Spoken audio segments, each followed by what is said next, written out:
सभी साधक व तंत्र के अभ्यासियों को मेरा नमस्कार। आध्यात्मिक राह पर चल रहे हर एक व्यक्ति के मन में मोक्ष को लेकर कई प्रश्न होते हैं।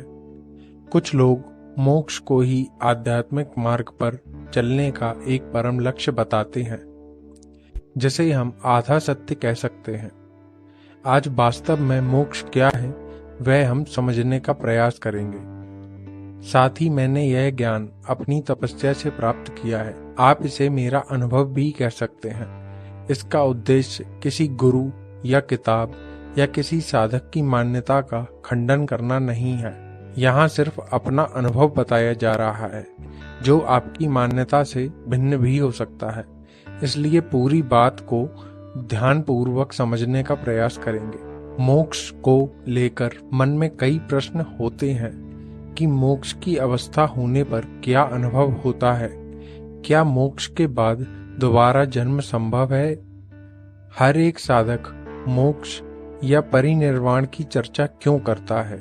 सिद्ध पुरुष जैसे कृष्ण, बुद्ध, महावीर आदि मोक्ष की बात कर हमें क्या उपदेश देना चाहते थे। मोक्ष को समझने से पहले हमें अपने सही स्वरूप को समझना होगा। आज हम शरीर मात्र को ही अपना स्वरूप मान बैठे हैं, लेकिन यदि वास्तविकता से देखा जाए तो यदि स्वाभाविक मृत्यु हुई हो तब कई बार शरीर में कोई खरोंच भी नहीं आती और मृत्यु हो जाती है। अब हमें सोचना चाहिए कि यदि हम केवल शरीर मात्र हैं तो शरीर तो सामने स्वस्थ पड़ा है, फिर ऐसा क्या हुआ जो ये निर्जीव हो गया। नहीं, ब्रह्मांड में व्याप्त प्रत्येक अणु परमाणु से लेकर हमारे शरीर तक एक ऊर्जा व्याप्त है। यही ऊर्जा सबको चला रही है। इसी ऊर्जा की मदद से हम जवान होते हैं, वृद्ध होते हैं, पेड़ बड़े होते हैं। जीव जंतु के अंदर भी यही ऊर्जा है। इसी ऊर्जा को हम परमात्मा कहते हैं। अभी इस उदाहरण को याद रखें, आगे इसकी मदद से पूरी बात समझेंगे। तो ऊर्जा या परमात्मा जब हमारे शरीर में होता है तब इसी ऊर्जा को हम आत्मा कह देते हैं। वास्तव में आत्मा परमात्मा एक ही है, बस कुछ मूल सिद्धांतों का फर्क है। यहाँ एक प्रश्न उठता है कि जब हम सब ऊर्जा स्वरूप हैं तो फिर ये सृष्टि बनी कैसे बनी, किसने बनाई, इसका क्या मूल्य है। सृष्टि के सृजन और विनाश के रहस्य अगले वीडियो में प्रकाशित करूंगा, जिसमें सृष्टि कैसे बनी, क्यों बनी और इसका अंत कैसे होता है और अंत के बाद क्या होता है। सभी जानकारियां प्रमाण सहित दी जाएंगी।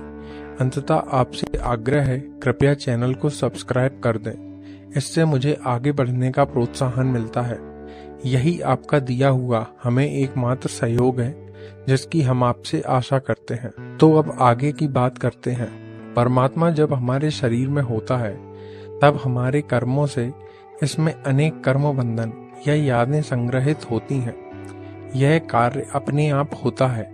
अभी आपको लगता है कि हमारे कोई कर्म खराब या अच्छे नहीं हैं, लेकिन यदि आप अपने अवचेतन मन में झांक कर देखें तो एक कर्मों का अनंत संग्रह मिलेगा।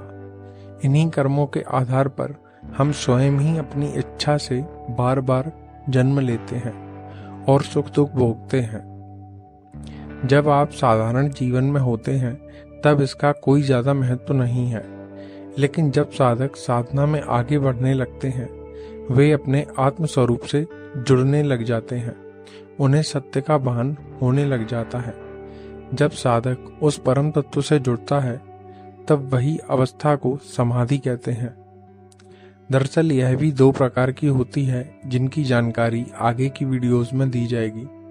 अब समाधि की अवस्था में मूल बात यह होती है कि अपने सभी कर्म नष्ट हो जाते हैं और हम वह अनुभव कर रहे होते हैं जो परमात्मा अनुभव करता है। अब परमात्मा क्या अनुभव करता है यह शब्दों में कह पाना कठिन है, लेकिन उस समय सुख दुख नष्ट हो जाते हैं और स्वयं के विराट अस्तित्व का पता चलता है। इसके बारे में आप किसी की राय जानने से बेहतर है स्वयं साधना कर उस परमानंद की अनुभूति प्राप्त करें। इसी अवस्था को मोक्ष कह सकते हैं। यहाँ पहुंचने के बाद साधक के ऊपर होता है कि वह अपने शरीर को टिकाए रखना चाहता है या फिर इसका त्याग करना चाहता है। बुद्ध, कृष्ण, महावीर आदि अपने इसी स्वरूप को जानने का मार्ग दिखाते हैं। लेकिन प्रश्न यह है कि यदि समाधि की अवस्था में शरीर त्याग दी जाए, पुनः जन्म संभव है या नहीं? इसका उत्तर है हाँ और ना, दोनों। इसके लिए एक उदाहरण देखते हैं। मान लेते हैं कि एक बड़े बर्तन में पानी भरा हुआ है। इसी पानी से हम एक गिलास पानी भर लेते हैं और उसे अलग रख देते हैं और उस पानी में लाल रंग भी मिला देते हैं। अब यहाँ बर्तन में जो पानी है वह परमात्मा है, गिलास हमारा शरीर है और गिलास का पानी आत्मा है। गिलास के पानी में लाल रंग हमारे कर्म है। इन सभी उदाहरण को अच्छे से याद रखें। अभी इसी उदाहरण से पूरी बात समझेंगे। विज्ञान के नियम अनुसार जब गिलास या कहो कि हमारा शरीर पानी यानी आत्मा को नहीं ग्रहण कर पाता, तब पानी गिलास के बाहर निकल जाता है और बर्तन में जो साफ पानी है उसमें मिल जाता है। अब पानी में जो लाल रंग था वह हमारे कर्म थे। अब यह पानी उसी गिलास में दोबारा जा सकता है जो लाल रंग के पानी को ग्रहण करने योग्य हो। अन्य किसी गिलास में यह पानी नहीं जा सकता। यही हमारा पुनर्जन्म है। अब एक योगी पानी के रंग को मिटाने का प्रयास करता है, मतलब वह कम से कम कर्म एकत्र करना चाहता है और रंग समाप्त होने पर सफेद पानी में मिल जाना चाहता है, यानी कि परमात्मा में मिल जाना चाहता है। लेकिन अब जब नया सृजन होगा तब पुनः वही साफ पानी से नई रचनाएं होंगी। अंततः दोबारा जन्म होगा, लेकिन उसके पुराने जन्म के कर्मों की कोई छाप नहीं होगी। वह जन्म परमात्मा की इच्छा से होगा और एक नया जन्म चक्र शुरू हो जाएगा। यही वास्तविकता है। हमारे जीवन का उद्देश्य क्या है? हमें कैसे अपने जीवन को सुखी और आनंदपूर्ण बनाना चाहिए? इसके लिए कौन सी साधना करनी चाहिए? हम यह सब अगली वीडियो में देखेंगे। आपसे आग्रह है, कृपया चैनल को सब्सक्राइब कर दें। आप अपने प्रश्न व राय कमेंट में लिख सकते हैं। और यदि आपका कोई प्रश्न है या आप किसी साधना से जुड़ा मार्गदर्शन चाहते हैं तो हमारे टेलीग्राम चैनल से जुड़ सकते हैं। वहाँ अनेकों साधनाएं निःशुल्क रूप से दी जाती हैं। साथ ही साथ पूर्ण मार्गदर्शन भी दिया जाता है। नमस्कार।